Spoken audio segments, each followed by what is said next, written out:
Hello friends, welcome to CGPSC knowledge hub. मेरा नाम है गौरव। चलिए आज हम स्टार्ट करेंगे डेली करंट अफेयर्स के साथ। इसमें हम न्यूज़पेपर एनालिसिस के साथ एमसीक्यू भी देखने वाले हैं। हमारी सीजी एडियो टेस्ट सीरीज़ 2023 जल्दी स्टार्ट होने वाली है। 14 मई 2023 को ये स्टार्ट हो जाएगी, जिसमें आपको टोटल 15 टेस्ट मिल जाएंगे, जिसमें आपको हर एक टेस्ट में 150 क्वेश्चंस रहेंगे। इसकी आपको पीडीएफ भी अवेलेबल हो जाएगी। एक बार स्टार्ट होने के बाद आप इसको कहीं से भी अटैम्प्ट कर सकते हैं।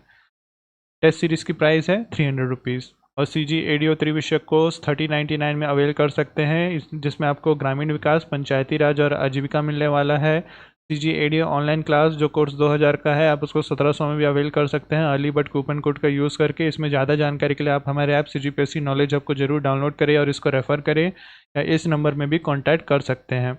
और हमारे द्वारा एक फ्री टेस्ट कंडक्ट कराया जा रहा है। सीजीपीएससी सीजी व्यापम के एग्ज़ाम के बेस पे टेस्ट देखा जाए तो फ्रेम किया गया है और ये कल से स्टार्ट हो चुका है। इसको आप अभी भी दे सकते हैं, ठीक है। और टोटली फ्री ऑफ कॉस्ट है। इसमें आपको कोई भी ऐसा फ़ी पे करने की ज़रूरत नहीं है।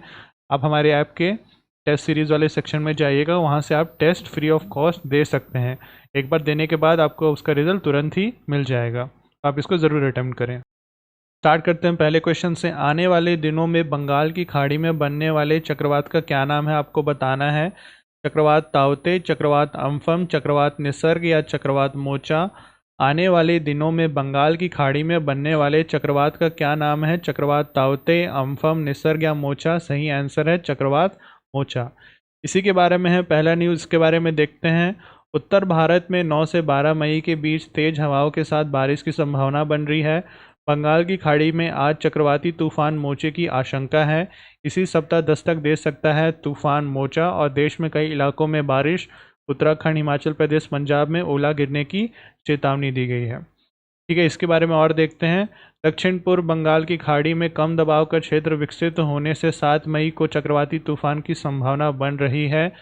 इस वर्ष का यह पहला चक्रवाती तूफान है और विश्व मौसम विज्ञान संगठन ने इस संभावित तूफान को चक्रवात मोचा का नाम दिया है। ठीक है, तो आप इतना ध्यान रखिएगा, ये चक्रवात मोचा का नाम किसके द्वारा दिया गया है। विश्व मौसम विज्ञान संगठन, वर्ल्ड मेट्रोलॉजिकल ऑर्गेनाइजेशन है, उसके द्वारा ये चक्रवात का नाम, इस संभावित चक्रवात का नाम चक्रवात मोचा नाम दिया गया है। इसमें क्या होने वाला है, 30 से 50 किलोमीटर प्रति घंटा की रफ्तार से हवा चलने की संभावना है।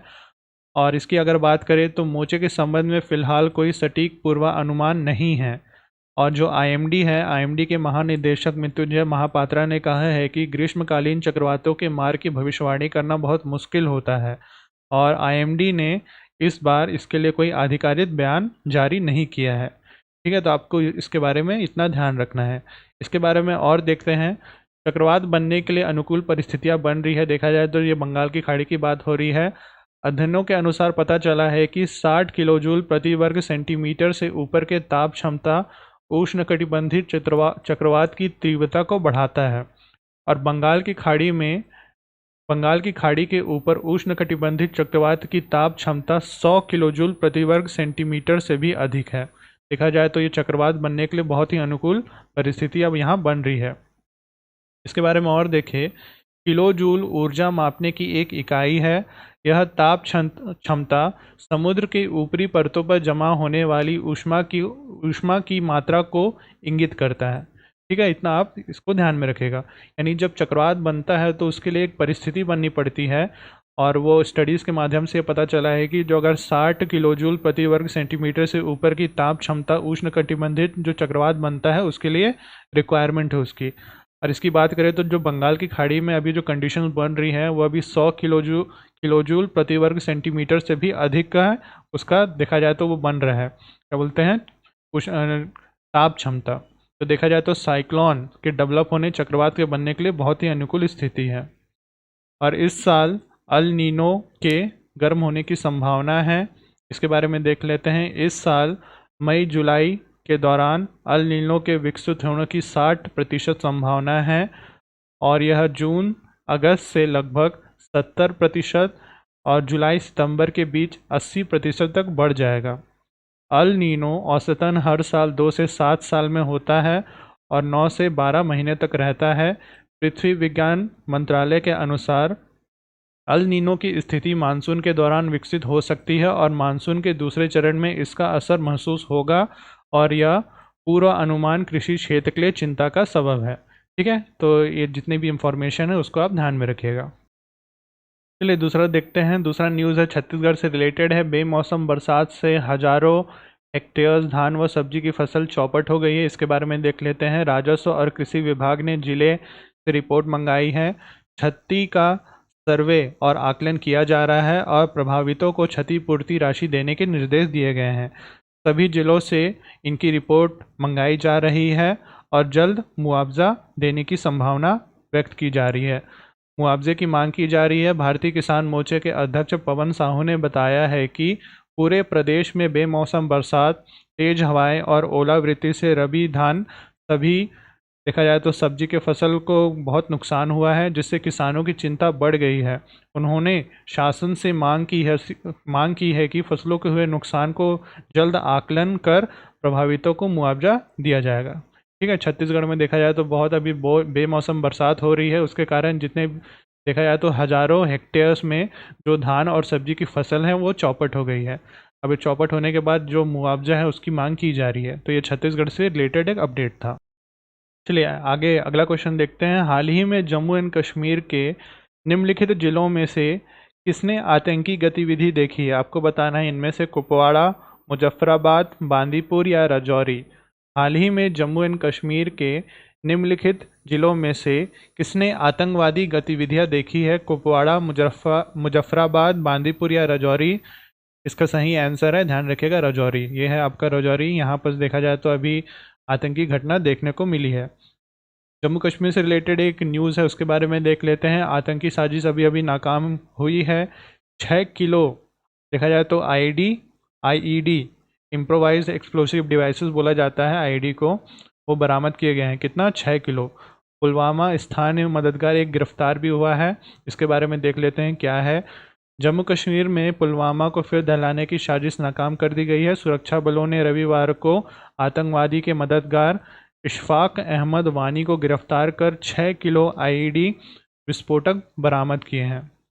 देखा जाए तो जम्मू कश्मीर के राजौरी में एक आतंकवादी घटना अभी भी देखने को मिली थी, और ये जो घटना हुई है ये किससे रिलेटेड है? ये पुलवामा से रिलेटेड है। ठीक है, पुलवामा में देखा जाए तो जो आतंकवादी साजिश है उसको नाकाम कर दिया गया है और एक मददगार को भी गिरफ्तार किया गया है। अब वहाँ पर देखा जाए तो 6 kilo IED improvise explosive device कहा जाता है वो बरामद भी किए गए हैं।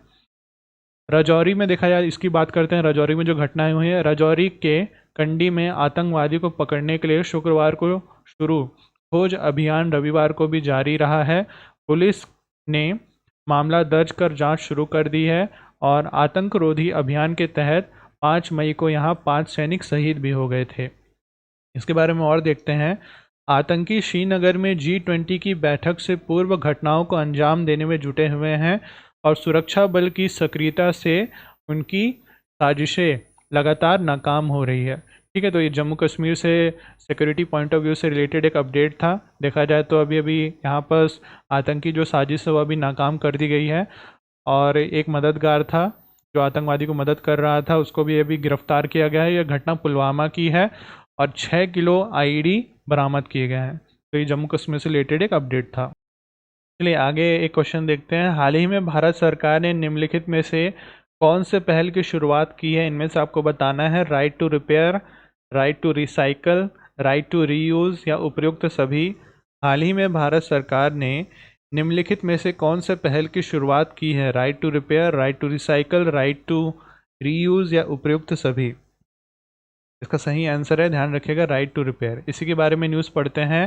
देखा जाए तो भारत सरकार ने अपने इलेक्ट्रॉनिक्स आइटम और ऑटोमोबाइल की वारंटी की रक्षा के लिए राइट टू रिपेयर पहल की शुरुआत की है। ध्यान रखिएगा, भारत सरकार ने अभी अभी राइट टू रिपेयर पहल की शुरुआत की है। इसकी मदद से आप इलेक्ट्रॉनिक्स आइटम, ऑटोमोबाइल जैसे कार, बाइक की अपनी मर्जी से किसी भी थर्ड पार्टी वर्कशॉप से मरम्मत करवा सकते हैं। ठीक है, और ये जो राइट टू रिपेयर का जो देखा जाए तो इनिशिएटिव स्टार्ट किया गया है, इसके तहत आप देखा जाए तो जो ऑटोमोबाइल में इलेक्ट्रॉनिक्स के आइटम है, इसका जो वारंटी पीरियड में ही किसी भी थर्ड पार्टी वर्कशॉप से उसका रिपेयर करा सकते हैं। आपके डिवाइस या वाहन की वारंटी इसमें ख़त्म नहीं होगी और सरकार ने इसके लिए एक पोर्टल भी लॉन्च किया है। ठीक है, इसको ध्यान में रखिएगा। इसी में आगे देखते हैं। भारत सरकार ने वारंटी की रक्षा के लिए राइट टू रिपेयर पहल की शुरुआत की गई है। इसके बारे में और देखते हैं। राइट टू रिपेयर में 4 सेक्शंस को शामिल किया गया है, जिसमें खेती के उपकरण, मोबाइल, इलेक्ट्रॉनिक्स, उपभोक्ता के लिए टिकाऊ वस्तु, ऑटोमोबाइल उपकरण शामिल हैं। यानी मोबाइल, लैपटॉप से लेकर बाइक और कार तक को एक पोर्टल और नियम में शामिल किया गया है। ठीक है, इसको ध्यान में रखिएगा। इसके 4 सेक्शंस कौन कौन से हैं। सबसे पहले खेती के उपकरण आएंगे, मोबाइल, इलेक्ट्रॉनिक्स, उपभोक्ता के टिकाऊ वस्तुएं मतलब ड्यूरेबल आइटम, जितने जो आपके washing machine, refrigerator, microwave, oven, ये सब जो ड्यूरेबल आइटम्स है वो आएंगे। और ऑटोमोबाइल उपकरण, ऑटोमोबाइल पार्ट्स, ये सब जो हैं वो आएंगे। इसमें मोबाइल, लैपटॉप, बाइक, कार, ये जितने भी हैं सब कवर होने वाले हैं।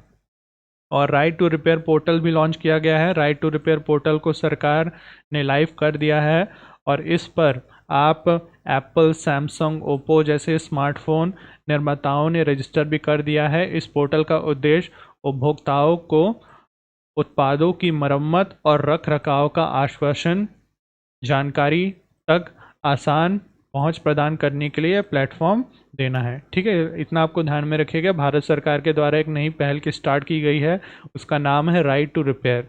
इस राइट टू रिपेयर का 4 सेक्शंस है, जिसमें आपको खेती के उपकरण, मोबाइल, इलेक्ट्रॉनिक्स, उपभोक्ताओं के ड्यूरेबल आइटम्स की बात की जाती है, वो भी आते हैं। मोबाइल उपकरण आते हैं, आपके लैपटॉप आते हैं, बाइक आते हैं, कार आते हैं, और उसके लिए सरकार ने एक पोर्टल भी लॉन्च किया गया है। ठीक है, तो इससे रिलेटेड आपको न्यूज़ ध्यान में रखना है। चलिए, अगला क्वेश्चन है, मणिपुर में हाल ही में हिंसा निम्नलिखित में से किस आदिवासी समुदाय से संबंधित है, आपको बताना है। बोडो, मैथाई, खासी या कार्बी। मणिपुर में हाल ही में हिंसा निम्नलिखित में से किस आदिवासी समुदाय से संबंधित है। बोडो, मैथी, खासी या कार्बी। इनमें से आपको बताना है। सही आंसर है, ध्यान रखिएगा, मैथी। इसी के बारे में एक न्यूज़ आई, उसके बारे में देख लेते हैं। मणिपुर में कर्फ्यू में ढील, सेना ने किया है फ्लैग मार्च और सुप्रीम कोर्ट पहुंचा है आरक्षण मामला। इसके बारे में देख लेते हैं। 23,000 लोगों को सुरक्षित स्थानों पर पहुंचाया गया है। इसी में आगे देखते हैं। मणिपुर के हिंसाग्रस्त इलाकों में असम राइफल के जवानों ने अब तक 23,000 लोगों को सुरक्षित निकाला है। इन लोगों को सेना और अस्थायी शिविरों में रखा गया है। बचाव कार्य में वायुसेना के C-17 ग्लोबमास्टर और AN-32 विमानों को भी लाया गया है। वहीं हिंसा और आरक्षण मामले को लेकर सुप्रीम कोर्ट में याचिका दायर की गई है। ठीक है, इतना आपको ध्यान में रखना है। इसमें देखा जाए तो केंद्र का कहना है वो देख लेते हैं। सभी मुद्दों पर बातचीत के लिए केंद्र तैयार है, ये कहना है रेड्डी का। रेड्डी कौन है? पूर्वोत्तर क्षेत्र के विकास मामलों के केंद्र मंत्री जी किशन रेड्डी ने सभी पक्षों के हिंसा का रास्ता छोड़ने और शांति व्यवस्था को बनाए रखने की अपील की है। ठीक है, पूर्वोत्तर क्षेत्रों के विकास मामलों के केंद्र मंत्री कौन है? जी किशन रेड्डी है। उन्होंने अपना पक्ष रखा है कि हिंसा का रास्ता छोड़कर शांति व्यवस्था बनाए रखनी चाहिए। उन्होंने कहा है कि केंद्र सरकार सभी पक्षों से बातचीत कर मामले को सुलझाने के लिए तैयार है, ये केंद्र का कहना है। इसी में आगे देखते हैं। सीएम ने समीक्षा की है। जो मुख्यमंत्री हैं मणिपुर के एन बीरेन सिंह ने रविवार को वीडियो कॉन्फ्रेंसिंग के जरिए उच्च अधिकारियों के साथ बैठक कर मौजूदा हालातों की समीक्षा की है और जरूरी जो दिशा निर्देश हैं वो जारी किए हैं। इसी न्यूज़ से रिलेटेड एक अपडेट है। छात्रों को निकालने का काम भी जारी किया गया है। मणिपुर के हिंसाग्रस्त इलाकों में फंसे उत्तर प्रदेश समेत सभी राज्यों के छात्रों को सुरक्षित बाहर निकालने का काम रविवार को शुरू कर दिया गया है। नागालैंड के करीब 60 विद्यार्थी समेत 676 लोगों को रविवार को मणिपुर से निकाला गया है।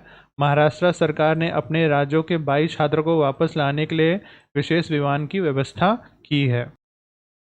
सिक्किम के 128 छात्रों को निकाला गया है। मणिपुर से सिक्किम के 128 छात्रों को रविवार को निकाला गया है।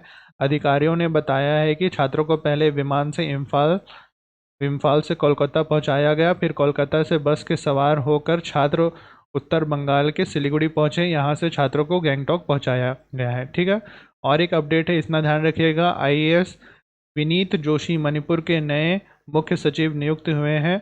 उच्च शिक्षा विभाग के अतिरिक्त सचिव विनीत जोशी को मणिपुर का नया मुख्य सचिव नियुक्त किया गया है। मणिपुर सरकार ने अनुरोध पर जोशी ने अपने मूल कैडर से प्रत्यावर्तन को मंजूरी दे दी है। ठीक है, तो ये जितना भी मणिपुर से रिलेटेड अपडेट्स था वो था। आपको इसको ध्यान में रखना है। चलिए अगला क्वेश्चन है, रक्षा मंत्रालय द्वारा हाल ही में लिए गए निर्णय में गणतंत्र दिवस परेड 2024 में केवल निम्नलिखित में से किस श्रेणी को शामिल करने की घोषणा की गई है? Option A male female, option C both A और बी, या नन ऑफ द अबव। रक्षा मंत्रालय द्वारा हाल ही में लिए गए निर्णय में गणतंत्र दिवस परेड 2024 में केवल निम्नलिखित में से किस श्रेणी को शामिल करने की घोषणा की गई है? सही आंसर रहेगा फीमेल। इसी से रिलेटेड न्यूज़ देख लेते हैं। गणतंत्र दिवस 2024 कर्तव्य पथ पर रचा जाएगा इतिहास, परेड से झांसी तक सिर्फ महिलाओं की होगी भागीदारी। इसके बारे में देख लेते हैं। अगले साल गणतंत्र दिवस पर महिला सशक्तिकरण का एक इतिहास रचा जाएगा। इस दौरान कर्तव्य पथ पर आयोजित होने वाले परेड में सभी कार्यक्रमों में सिर्फ महिलाओं की ही भागीदारी होगी। परेड, मार्चिंग, दस्ता, झांकी, सांस्कृतिक प्रस्तुतियों में सिर्फ महिलाएं ही शामिल देखा जाए तो होने वाली हैं। सरकार ने लैंगिक समानता को बढ़ावा देने के लिए विभिन्न क्षेत्रों में महिलाओं को भागीदारी को सुनिश्चित करने का फैसला किया गया है। ठीक है, ये रिलेटेड था अपडेट, आपके गणतंत्र दिवस 2024 से रिलेटेड अपडेट था। अब कर्तव्य पथ में जितने भी परेड होते हैं, मार्चिंग, दस्ता होता है, झांकी और सांस्कृतिक प्रस्तुति की जाती है जो आपकी गणतंत्र दिवस में, उसमें अब केवल महिला होने वाली है 2024 में। ठीक है, तो आपको इतना ध्यान में रखना है। इसी में आगे देखते हैं। अड़चनों को दूर करने पर माथापच्ची चल रही है। सेना में लैंगिक समानता को बढ़ावा दिया जाने का फैसला लिया गया है।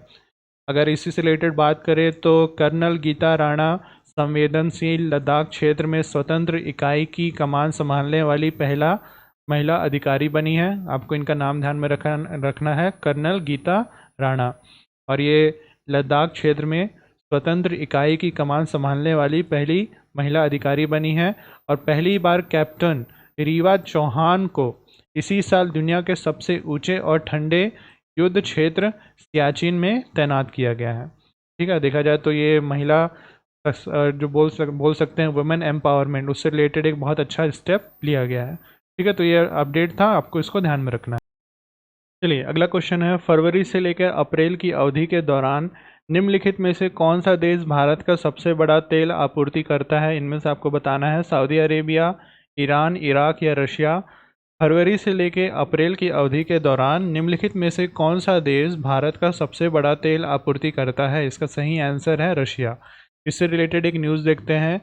भारत के तेल आयात में ओपेक का हिस्सा 46% के साथ रिकॉर्ड निचले स्तर पर पहुंच गया। इसके बारे में पढ़ते हैं।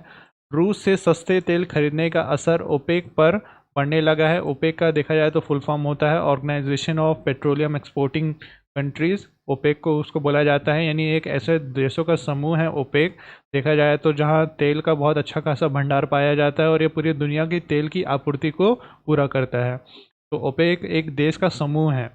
और इसकी अगर बात की जाए तो इससे रिलेटेड एक अपडेट है।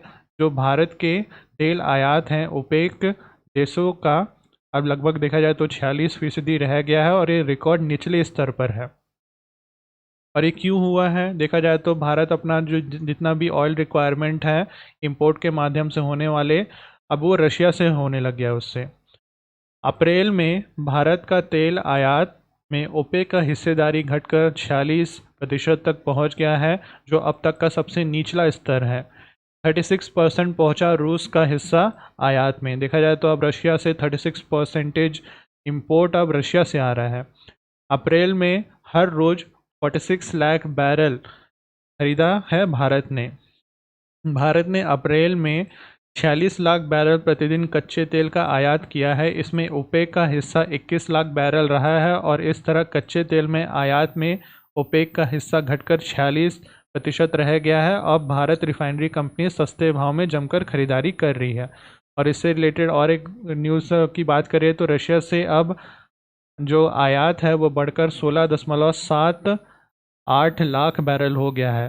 भारत ने मार्च 2022 में रशिया से सिर्फ 68,600 बैरल तेल का आयात किया था। ये कब की बात हो रही है? मार्च 2022 में कितना हुआ था? 68,600 बैरल तेल का आयात किया गया था। और इस साल देखा जाए तो ये खरीदी बढ़कर कितना हो गई है? 16.78 लाख बैरल प्रतिदिन हो गई है।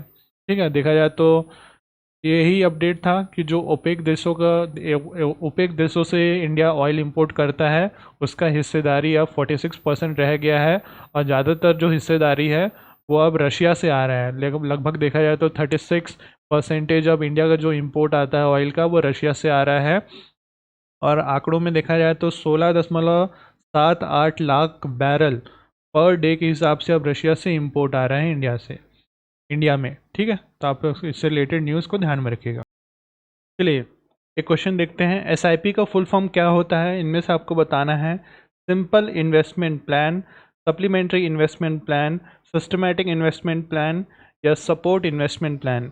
एसआईपी का फुल फॉर्म क्या होता है? इनमें से आपको बताना है। इसका सही आंसर है, याद रखिएगा, एसआईपी का फुल फॉर्म होता है सिस्टमैटिक इन्वेस्टमेंट प्लान। इससे रिलेटेड एक न्यूज़ है, इसके बारे में पढ़ते हैं। एसआईपी का बना है रिकॉर्ड, नवंबर में 13,306 करोड़ रुपए आए हैं। एसआईपी की बात करें तो इसका फुल फॉर्म रहता है सिस्टमैटिक इन्वेस्टमेंट प्लान। यानी जो म्यूचुअल फंड होते हैं उनमें इन्वेस्ट करने का दो माध्यम रहता है। सबसे पहले एक लमसम अमाउंट जाके इन्वेस्ट कर सकते हैं और एक एसआईपी के माध्यम से इन्वेस्ट कर सकते हैं। एसआईपी के माध्यम से क्या होता है, एक फिक्स्ड अमाउंट एक फिक्स्ड डेट में आपके बैंक अकाउंट से कट कर वो म्यूचुअल फंड में जाके इन्वेस्ट होता है, उसको एसआईपी बोलते हैं। इससे रिलेटेड ही एक न्यूज़ है, जो एसआईपी का एक रिकॉर्ड बना है। देखा जाए तो 13,300 करोड़ रुपए एसआईपी का एक रिकॉर्ड बना है। नवंबर में 13,300 करोड़ रुपए आए हैं। म्यूचुअल फंड में सिस्टमैटिक इन्वेस्टमेंट प्लान में निवेशकों का विश्वास बना हुआ है। नवंबर में इसमें 13,306 करोड़ रुपए मासिक निवेश का ऐतिहासिक रिकॉर्ड बना है। अक्टूबर में यह आंकड़ा 13,041 करोड़ रुपए था। इस साल मई में अब तक हर महीने एसआईपी के जरिए 12,000 करोड़ रुपए से भी ज़्यादा का निवेश आया है।